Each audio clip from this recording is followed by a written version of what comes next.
Before we get started, I'm curious, did you see the Apple Music 100 greatest albums of all time, the list? I And did. Prince being on what 51, I think, Sign of the Times, and number 4 with Purple Rain. Your quick thoughts about that list? I mean, I would put Sign of the Times higher, um, for sure. And the whole list was a little odd.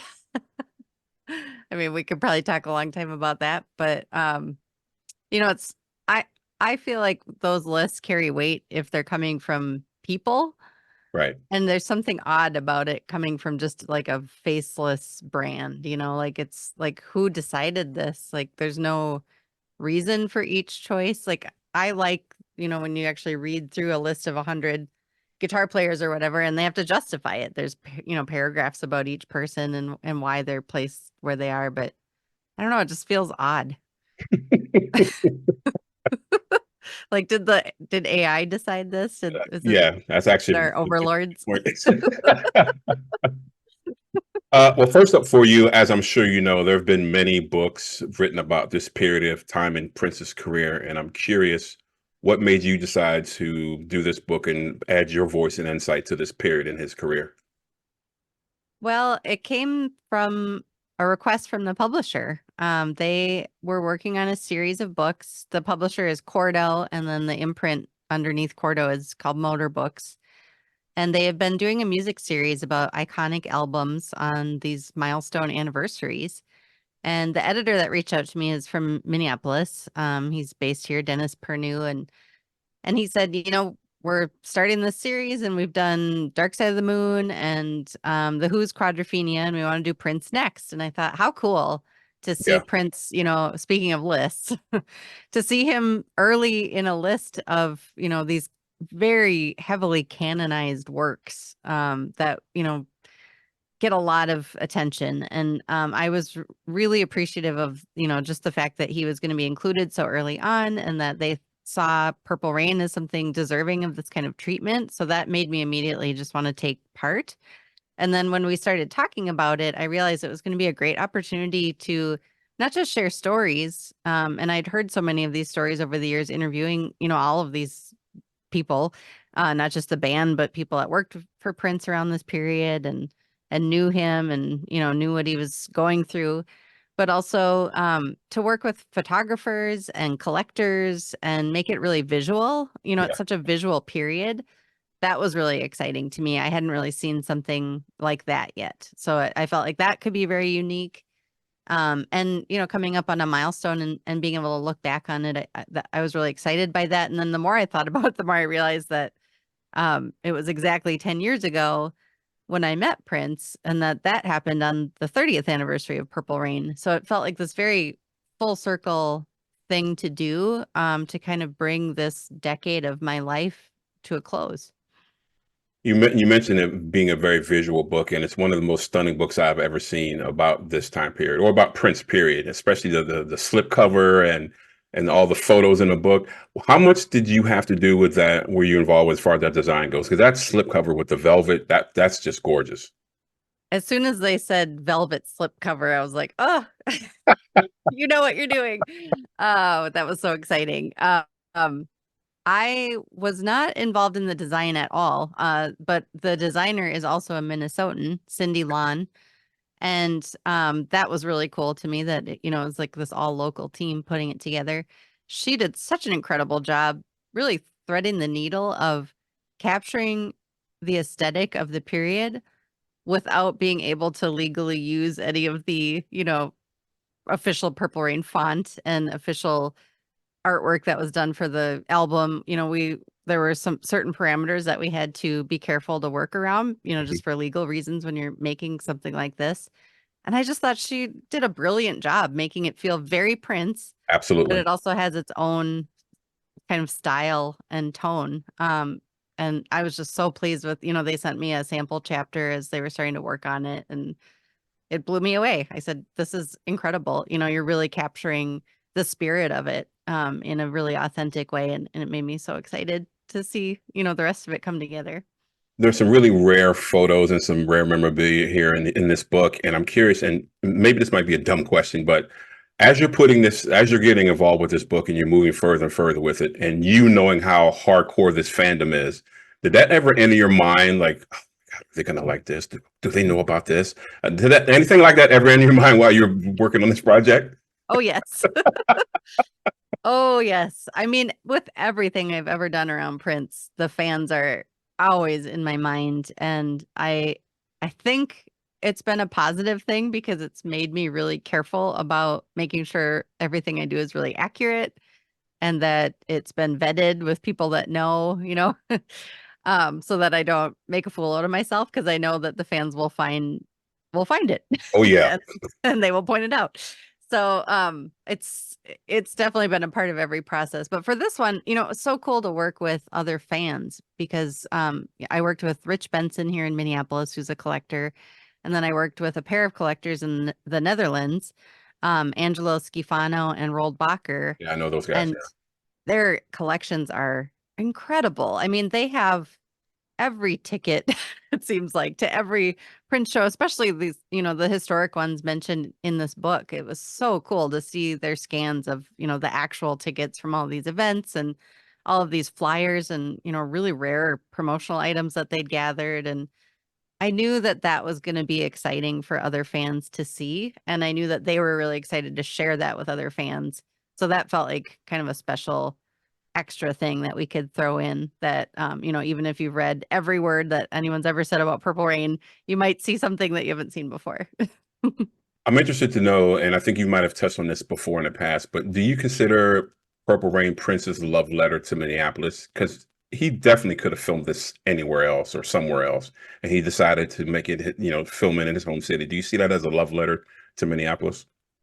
Absolutely. And, it's hard for me to separate myself from this place because I'm so woven into Minneapolis myself and so proud of this place.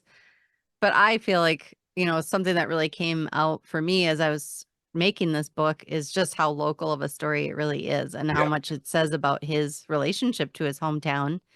And, even there's so many details you can unpack and it all traces back to him coming up in this place. Even the character of Morris Day, being shaped around men that they knew it when they were kids and coming up in North Minneapolis. Morris has said that that character was inspired by real people that they knew and really playing up, different ways that they spoke and their culture and the competitive rivalry between the bands, that is something that Prince experienced as a teenager with all of these bands competing at, Battle of the Bands showcases. And it's just fascinating to me that, he chose to include all of those elements and then to set it at First Avenue. He made First Avenue look like the coolest place on earth. absolutely. Yeah, absolutely. And it not only captured the spirit of First Avenue at that time, but it gave them now 40 years of positive PR basically in association with this film. That is such a gift that he gave to the city and to that place that there's still people that will travel from across the world just to come to First Avenue and stand where he stood and see shows on that stage where he performed. Like that is incredible.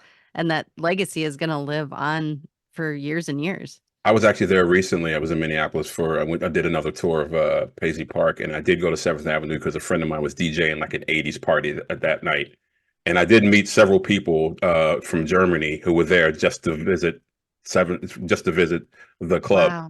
and just to experience it because they had seen Purple Rain for the first time like a month prior, and they decided to fly to Minnesota to see it. Oh yeah, That's it was a group of amazing. 6 of them. That is amazing. Yeah, I know a lot of people that work at that club, and they've said, especially in the last 8 years, there's a lot of people that will travel there to feel closer to Prince. And I think that's just so beautiful. What I love about this book and books that cover this time period is like sometimes when you talk to Prince fans and they say Purple Rain, they think Prince did everything, but they don't realize how much of an impact the revolution and those members had on Prince and his musical career. Can you talk a little bit about that impact and how important those people were to Prince and his career? Absolutely. I I mean, know I that's think a big question. yeah, how many hours can I talk about this? I mean, I think it's really important to point out that, Bobby Z was there from a very early point, From the and beginning, almost kind of. they met, when Prince was working on his demos, and he became close with Prince. He became a helper in his world early on, and really a protector and kind of a big brother way, of looking out for him and helping him to navigate this world that he was just entering at that point. Matt Fink, Dr. Fink, came along not that long after, when he was auditioning players for his first band as a solo artist. And then, Lisa came in with Dirty Mind era, and that was still very early on in the progression, and, saw a lot of, the scrappier side of Prince as he was just starting out. And, Brown Mark coming in just in time to get booed off the stage opening for the Rolling Stones.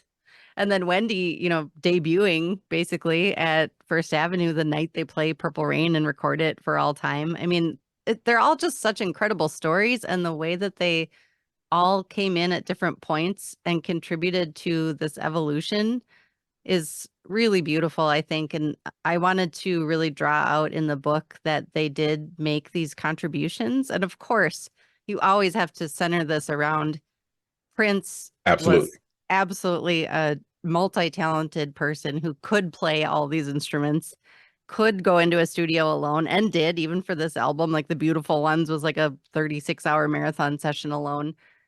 But he also really thrived on collaboration and got a lot out of playing with other talented people who could bring their own voices and ideas to the table. And I think this was a period in his progression where he was starting to allow other people into his process in a deeper way. And the fact that so many of these songs were recorded as a group, I think really speaks to where he was at this moment in time of wanting that kind of collaboration, wanting that chemistry with other people, and then turning it into like a real band. I mean, Bobby Z talks all the time about how, Prince came up in the 70s, this era where there are all these iconic bands like Fleetwood Mac and um I forget some of the other ones off the top of my head, Mother's Keeper, like all these like cool, bands with all these different characters of people. And Prince really was interested in creating that where they could each be their own unique person, but they could come together and be this, force greater than the sum of their parts. And I think he found that with this band. And then, of course, found that with many other bands in the future. But there was something about this period where he, I think, really opened himself up to that kind of collaboration in a new way. And you mentioned you've covered him for a while now, and doing this project, it probably reminded you of the time you got to meet him in person, which was probably awesome. Doing this book, was there anything that you learned that you didn't know, or it was like, oh, that's interesting? Oh, absolutely. I mean, I I love hearing people's stories, and I've definitely interviewed, a lot of the people that were featured in this book extensively multiple times. I've probably interviewed the members of the revolution each like 3 or 4 times at this point. And I love hearing all of their anecdotes and all of their memories of different moments and, what it was like to work with him.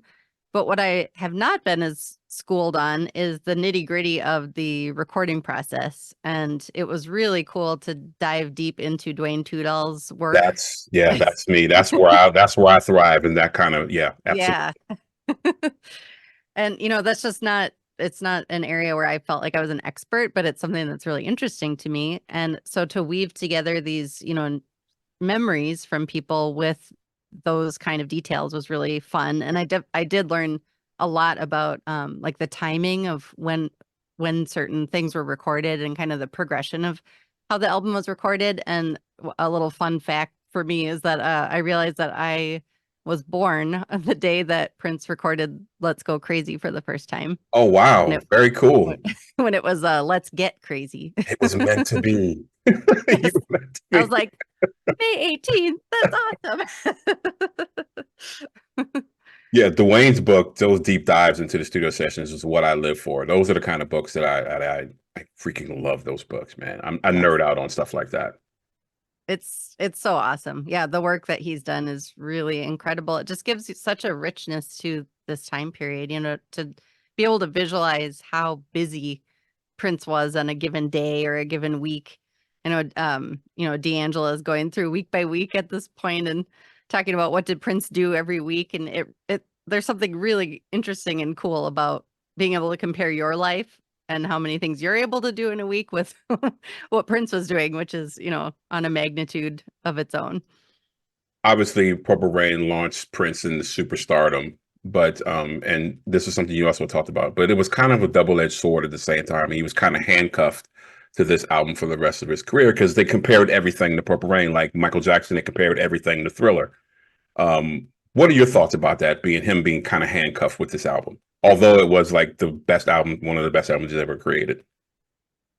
I think that shows up in so many of the interviews that he gave over the rest of his career, this conflict of appreciating what came from the success, being able to build Paisley Park and start a record label, and do all of the things that he wanted to do, get as experimental and inventive as he wanted on his recordings because he had the resources, and that all came from this period and the success of it. But at the same time, like you're saying, he didn't want to be pigeonholed. And he didn't want that even as it was unfolding. By the time the Purple Rain tour rolled out, he was kind of over it. He's like, I'm done. Moving on. Yeah. He already had Around the World in a Day in the can, and he was ready to keep going and do something different. And just that constant evolution made it difficult for him, I think, to have that big association with this moment in time. But over the years, you can see that he gradually struggles with it, literally says, I'm becoming the symbol for all the reasons that have been well documented, his fight with Warner Brothers and wanting to, get out of his contract, but also in a way to divorce himself from this period of his life that he couldn't get away from and to try to start something new. And then by the early 2000s, as he, embraces the name Prince again and gets to that musicology period where he's being inducted into the Rock and Roll Hall of Fame, you can see he's kind of starting to accept that this doesn't mean that he's has to stay stuck in 1984. It actually means he gets to be canonized along with all of these other great artists, and that it means he's kind of an elder statesman now of the music industry. And that's because he made such important work. There was a quote from one of his last interviews that he ever gave. He talked to Miles Marshall Lewis for Ebony in an interview that he asked to be pulled shortly after it was published, which means he probably said some stuff that Yeah. was a little too true. Yeah. Um, it's a fascinating interview, but there's a quote in there where he talks about, looking back at his catalog and realizing this is Americana now. It's part of the fabric of our culture. And I'm so glad that he got to a place where he could see that and not fight against it. And I think he still was probably fighting against it too, because he was a Gemini, and everything that he said, he also felt, a certain way opposite of it. But yeah, it's interesting to see the progression of that relationship throughout his life. And then, the fact that Purple Rain was the final song that he ever performed live is so poignant. That was the last song of the last piano and microphone show that he played before he passed. And I think that says a lot too. I'm gonna give you a hypothetical here. What if, because obviously, when, Purple Rain was going on and the tour was starting, he'd already had Around the World in a Day and ready to go. But with the success of that album, do you feel if that movie and that album had flopped, do you think Around the World in a Day would have been released still, or would he have decided to go with something more poppy, more mainstream? Does that question make sense? My guess would be he still would have released Around the World in a Day because he felt like it had a completely different statement behind it. But it's very hard to say. I know he had, probably some pretty deep-seated fears about being disliked. His reaction to being booed when he opened for the Rolling Stones was very powerful. And, to the extent that he said he would never open for an artist again, and he never did because he Yeah. couldn't, take being humiliated in that way. So I don't know what would have happened. I mean, I'm sure that the next few years would have played out completely differently with, what Warner Brothers was willing to do. He There might was a not lot have, riding on that project. yes. There was a Yeah, he lot might riding not on have that. gotten another, contract renewal. It's hard to say. it's just interesting to me. I remember back then, I was a teenager. God, I'm aging myself. But I do remember when Purple Rain came out, and then Around the World Today came out. I thought Around the World Today was fantastic, but a lot of my friends were like, "Oh no, that's terrible. It should have been Purple Rain-ish or Purple Rain 2 or whatever." And I'm like, Mhm. it's just not how he rolls. He does what he feels, and Around the World Today is where his head was at. And I thought it was a brilliant album to me. Yes. It was really interesting to interview Bob Cavallo, one of his trio of managers throughout the 80s. You could tell still, even however many years it was at that point, I think 38 years later when I interviewed him, he was still upset that Prince never pursued Purple Rain 2. That's what Warner wanted him to do. They wanted him to make a They sequel must that have, yeah, they picked must up have right been out. after, Yeah. where the original film left off, and they wanted him to go on a world tour, and he refused, and they're still a little salty about it like 4 decades later. How much pressure were they putting on him at that time to do this? It had to be immense. I think quite a lot because, yeah, I think it says a lot if, you know, this person is still disgruntled about it. It's one of those like what could have been, because he was already so successful, but Bob Cavallo's argument was like he could have been a global superstar, over a prolonged period of time, but he just didn't have the patience to continue the tour beyond what he did. Wow, that's wow. Um, I'm curious to know for you, looking back on this project and finally having this project done out there in the hands of people, what are you most proud of when it comes to when it comes to this project? Well, for one, how beautiful it is. I mean, I really think, like you said at the beginning, so many people have written so many things about Prince, and I do not take it lightly what it means to buy a book, especially these days. It's to have a physical product and to invest money in it and bring it to your home. I'm really happy that we could give people something unique and something beautiful, and something that feels like a keepsake. But beyond that, I think personally, I'm really glad that I was able to write more about meeting him. I've written, well, I wrote about it like the morning after it happened, which was surreal because I was still awake from the night before, and I published it, as a blog post for the Current, and Prince tweeted it out, and all of that happened. And then I wrote about it a little bit more in the afterword or the epilogue for my first book, just talking a little bit about some things he shared with me that night about his early years, his childhood, music education, things that I had touched on in that history. I'm so jealous. Um but I hadn't really, I guess, processed like what it meant at the time, and then I think that just I learned more about it as time went on, about what he was trying to say to me that night and what he was trying to express to Bobby, who was there with me. And I went, back to my notes. I basically came home at 4 in the morning and wrote like just all this raw information about all the things I could remember that he said. And at one point I excused myself and went in the bathroom and wrote like all these pages in my notebook in my purse so I could try to remember exactly what he said, and to actually pull all that stuff back out and look at it and process it and write about it in a more reflective way was really helpful for me in my, ongoing processing of the fact that he's gone. So that I'm really happy and proud that I was able to share that in hopefully a personal way that other people will relate to. And I hope that it helps them understand something about him. That's all I hope about everything that I've ever done around his work. When you met him, did he just magically appear and you guys had an interview and then he just magically disappeared? Like you looked up and he was gone, kind of thing? How was that? The end, yes. The beginning, no. And yes. No, in the beginning, it was very orchestrated. It was like I pulled up, it was like 11 o'clock at night. I had only been invited at maybe 6. So I didn't have a lot of time to mentally prepare or physically. I didn't know what to wear.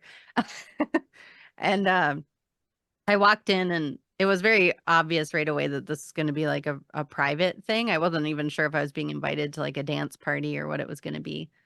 And then he came out right away. He walked down the hall from his studio and came into the NPG music club room where I was, and we shook hands, and I looked at, into his eyes, and I introduced myself, and it was kind of funny. I said, "Hello, I'm Andrea Swensson." And he just kind of looked at me like, "I know, I summoned you here. Like, you don't have to tell me I that." know I brought you here. And then, he was just very disarming to be around. So the beginning was, yeah, kind of orchestrated meeting. But then at the end, I've told this story so many times, but he kind of like played this little prank on me to say goodbye. And he had this band playing, and he reached out his hand and asked if I'd like to dance with him. And before I could do anything, he pulled it away and said, "Just kidding." Kind of like he does in, hindsight. Now I put it together, like kind of like he does to Apollonia with the motorcycle. Like this is like a move of his. Um, and then as I'm like standing there, just like blushing, he does it again. "No, really, do you want to dance?" And then he whips it away again. "Just kidding." And at that point, I was like, "Oh my God, what is happening?" He's running around me kind of like a boxer in a ring, like slapping his hand on his leg, like he just thinks he's hilarious. And Bobby Z leaned over to me and he was like, "I think you have a new friend." And he said, "I've never seen him, talk so much to someone before." We had been talking for a couple hours at that point, and Wow. so I kind of turned to Bobby to, talk to him. And then by the time I looked back to look for Prince, he had just completely disappeared, and I didn't see him walk out of the room. I don't know where he went. I swear there was a trap door like right around the corner or something. So yeah, he was very mysterious in the way that he moved. One of the final things I want to mention is what I love about this book is this book helps add to Prince's legacy. That's how fantastic I think this book is. Mm. And I'm curious if the estate came to you and said, "Andrea, we want you to write what you think his legacy is." What do you think personally Prince's legacy is? Whew. That's a big one. Hmm. I mean, I truly believe that there hasn't not been another artist like him, in that he could do so many different things so well. He wasn't just a songwriter or just a singer or just a great guitar player or just a beautiful piano player or just a, whiz in the studio, being able to do all these like layerings and interesting techniques with the Lindrum and all of these things. He could do all of those and dance incredibly and create fashion statements every year that were different and new and forward thinking. And eventually, as more and more resources entered his orbit, he created not just these, beautiful worlds in terms of albums and films, but he also created a physical building that he could use to create, and an orbit of all of these artists that he was working with. I mean, the amount of creation that he did in so many different disciplines and mediums is really striking to me. And it is really hard to figure out how to compare him to anybody. Not that we need to, but I think it says a lot that it's so hard to figure out like another artist that you could point to and be like, "Oh, it's kind of like how this person is." Like, no, there's no one like that. He was so uniquely powerful in that way, in his talent and the way that he used his talent and how hard he worked. And now I'm just rambling, but I think his legacy, I think what he would probably hope, people would be saying about him years and years later is that, he was so dedicated to his craft and approached music like a craftsman and made real quote unquote music by real quote unquote musicians. And in, the way that music is made now, that feels incredibly rare. And I feel like he was trying to keep that flame alive for, raw musical talent and excellence and learning instruments and learning how all these pieces fit together and actually being able to play it with people like in a room. That I think it's as time goes on, it's only going to be more and more unique, what he did and what he was capable of. I'm curious. So Oh, I'm yeah. sorry. Go ahead. No. That was already too much. I'm curious. What are your thoughts about how the estate has been handling his legacy since his death, as far as because I see a lot of fans, and obviously we don't want any negativity. We don't want to create any negativity, but I do see fans complaining about the releases that the estate is doing. And I'm just going, are you serious, people? Really? Really? What are your thoughts about what the estate? I think they've been doing a fantastic job, but that's just me personally. I mean, it's a little hard for me to comment on because I was involved in some of it. It's Yeah, with the that's what I thought. podcast and liner notes that I've done, and I, I don't know that I've processed any of that yet. That all happened. That I got to like write words that went with a Prince record. Like that is pretty mind blowing. To be in a position to be able to do that, but you know, I will say at the time that I was working the most closely with the estate, which is not um it's a previous team of people, but I was really impressed by their integrity and their insistence on making sure that everything that was done could be traced back to something that Prince had done and that it was something that he had personally either had a relationship with or commented on, or there was just this constant calibration of if we put this picture like this, what does that mean? Well, he would have said, he likes pictures like this. Like that conversation was happening every day when I was most closely associated with it. And that was really beautiful to see as someone that just cares about him as a person and him as a creator, and knowing that there was a team of people really taking care of his work to that level and working so hard at it. I was very inspired to be close to that work that was being done. Um, but yeah, I guess that's what I would say is that the things that I was involved with, I felt like were done with a really high level of integrity.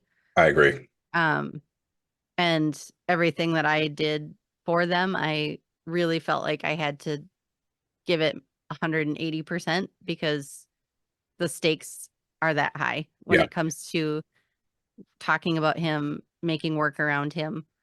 And I'm just really, now that I've kind of stepped back a little bit, like now I've really been trying to pay more attention to all of the different fans and all the work that's being done around him. And I'm just so inspired by the excellence of all of it. I mean, the symposiums and the presentations and the events that are pulled together where people can come and share their really deep ideas about what Prince means. That's incredible. So Yeah. I think, you know, that work is ongoing. I am so And I honored think to that's his be legacy too. Like those absolutely, symposiums and in your book, and it's I think that's his legacy too. Those symposiums are incredible. absolutely, and so inspiring. I mean, oh, just one talk is enough to raise your hairs and want make you want to run, write something, or try to do something smart, But then a whole day of it is just, it's so amazing. So I have no doubt that there will be more things in the future that care about Prince and representing him authentically and with integrity. And I'm really looking to the fans to continue that because I think those are the people that really get it. And that's where I'm most excited right now. And finally, for the folks who want to pick up this incredible book, where can they get a hold of it? Well, a hot tip, if you go to my website, you can order a signed copy. I'll send it directly to you and I'll write your name in it or whatever you want. I just wrote one that was happy birthday, mom. I'll write whatever you want in it. I love doing that for people. I love having that kind of personal connection to the people that are going to get it. But it's also available, Amazon, your local bookstores. I found out that Target's going to be carrying it over the holidays, which is really exciting as a like hometown Neat. thing. That's really exciting for me. To have Prince in Target in that way it's going to be really cool. So yeah, it's around, it's available. I do think there was a slight delay in the release of overseas. So if you're in Europe, the date is June 20th or 21st, I think, when it starts shipping there. But I have shipped a couple to people in the UK directly. So if you really need it, And I'll I will put send it links to up. you. I'll put links up obviously for it. Well, thank you so much for your time, Andrea. I cannot tell you how much I love this book. It's incredible. You've done an incredible job with the book, the podcast. You've been incredible to me. and just carrying on Prince's legacy. I think you're fantastic. Oh, well, I appreciate the work that you do. Like I said, I really think it takes all of us, giving it our all and putting out all of this meaningful work around him and keeping his name on the lips of people, and especially young people. I am so motivated to convert my two very young girls into Prince fans and keep it going for the next generation. So thank you for, what you do to contribute to that dialogue. It's really important.